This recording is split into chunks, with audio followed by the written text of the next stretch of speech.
Kemenkumham Aceh menambah 1 unit lembaga pemasyarakatan di kawasan Lok Sumawe. Hal ini dilakukan karena saat ini lapas yang ada di Aceh over kapasitas. Direncanakan lapas ini akan menampung narapidana yang tidak bisa lagi ditampung di lapas yang sudah ada. Selain itu, lapas ini juga menjadi lapas khusus bagi narapidana dengan kasus berat seperti napi terorisme dan kasus narkoba dengan pidana tinggi seperti hukuman mati dan seumur hidup.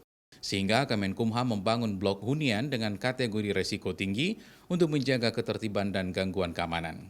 Ini akan dibangun di Lapas Lok Sumawe dengan membangun blok hunian kategori high risk.